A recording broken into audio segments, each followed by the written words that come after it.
One of the notes I had here for us is the SEC, which again, getting a Wells letter is like, your pen pal at this point. But they sent a Wells notice to Sushi Swap. I don't really know anything about what it entails or what it could do. But then the bigger piece of news that I sent to you earlier tonight, Ewok, and sent Twitter ablaze was Brian Armstrong from Coinbase saying that they got a Wells notice as well from the SEC. So what do you make of that? And are you kind of in agreement with me that, like, I think Coinbase and Brian Armstrong are probably better equipped than anybody to take this on?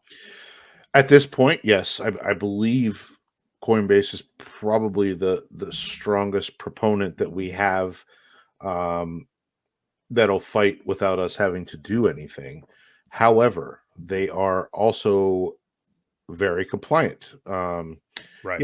at the same time. So I hope they don't kind of meet in the middle and sell part of their soul, so to speak, instead of all of it. You know what I mean? So Yeah. I think the big thing from what I read, what Brian Armstrong, he had like a 7 or 8 tweet segment there. They're going after the staking. Still, Right. is that was the main gist of what he was saying. And he said when we onboarded and we went public, whatever it was, a year and a half ago, we went through all the regulations. We did everything. We dotted the I's. We crossed the T's. And, we stuck to what we said we were going to do. We haven't deviated from that. We're very stringent on our rules, and we've stuck to it. So hopefully they stand their ground and push back.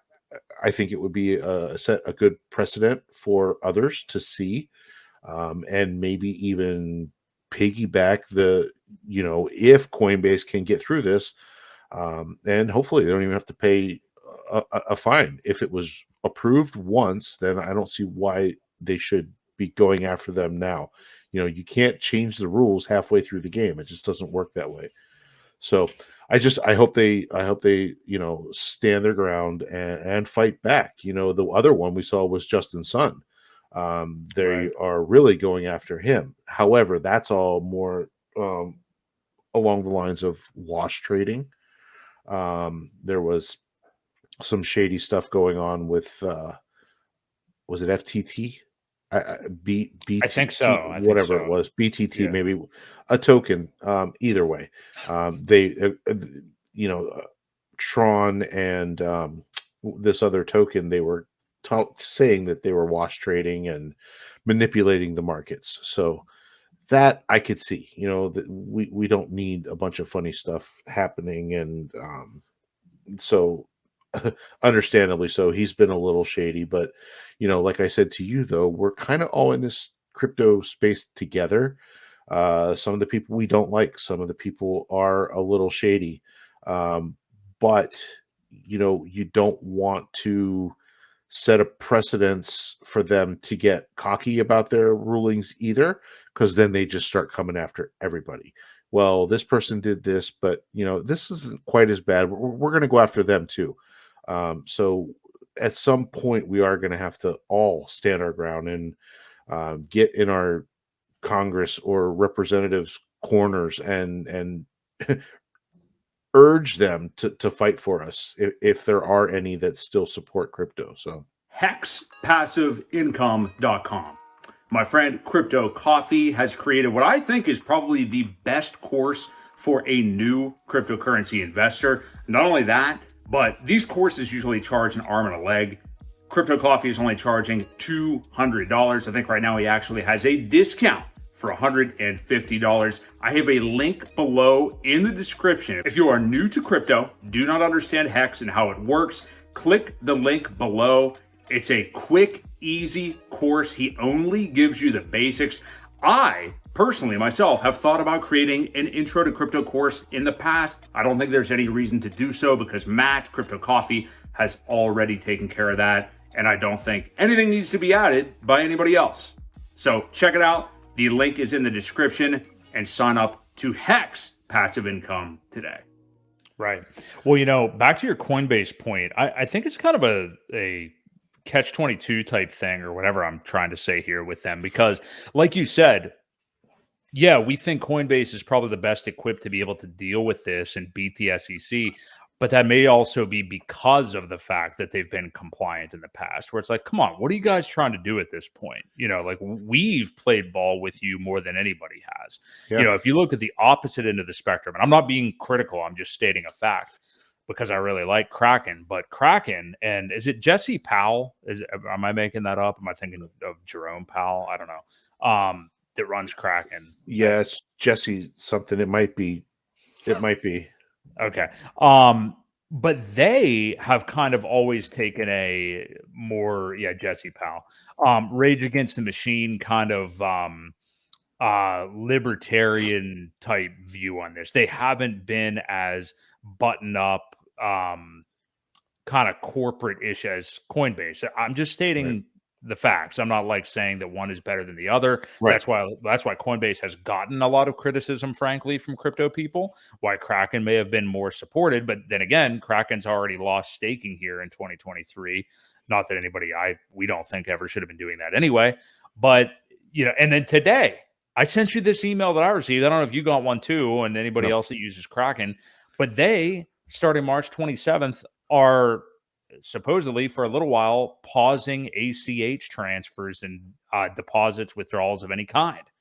So like the easiest way to onboard cash into Kraken, if you want to trade, make a quick trade or whatever with less fees, won't be there. Yeah. So it's like, okay, that's horrible. And I don't know the specific reasons for that. I think it probably has to do with like a way they don't want to be compromised with banks in the background or something. I don't know the full details. It was just kind of a So their ACH is kind of like when you say I'm going to deposit money from my account into theirs.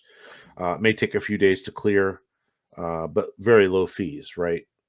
So it's basically it will clear right. It's the same thing as like Coinbase. Like the cash will be there immediately.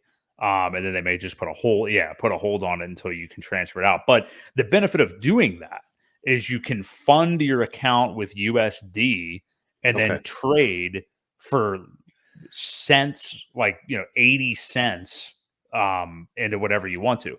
You still, I believe, can still do an immediate buy, but it's like 5 times the fees. I mean, it would be like a $4 or $5 fee right away. And then withdrawals, I don't think there's any ACH. So any way to do it. So, I mean, that's a problem to me. I mean, I won't deal with that. So I haven't tried in or out in a while that way. So I don't know. Yeah, I don't know what I have available or anybody. I didn't get a letter. I don't do much with Kraken. I have an account, but I don't use it much. Maybe they just did it to me. Maybe they just singled me out or something. Then I don't know. But hey, let this be a lesson to you. And this is something that's been a theme for the last couple of weeks with all this garbage going on with the banks. This should always be a best practice of yours in crypto. Have multiple on and off ramps everywhere you can. I mean, ideally, we'd have more reliable exchanges out there. To be able to do this, that are more on the up and up and stuff like that. But have as many exchanges that are reputable that you can get into and off of. And I like to have a bevy of banks that I can roll into when I want to and roll out of when I want to. And I'm with you, Ewok. I don't have a whole bunch of stuff sitting in banks, but, to park your cash sometimes. I'm not a stable coin guy, really. I've talked to you about that before too. Yep.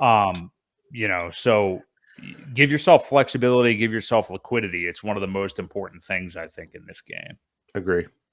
So, and something else that you guys may want to look into, and I don't know, it's a easier off ramp. I've talked about it before, but I do know crypto.com has the credit card that you can preload.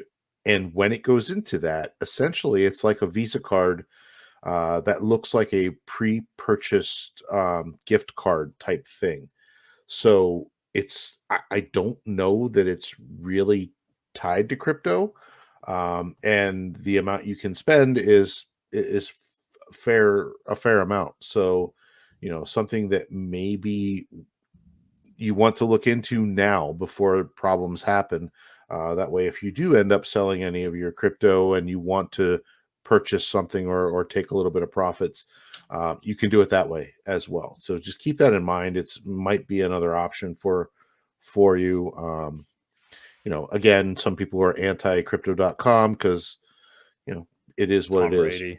But Actually, wait, was he ever? No, I might have made that up. Sorry, Tom no, Brady. Matt that was Damon, I guess. FTX.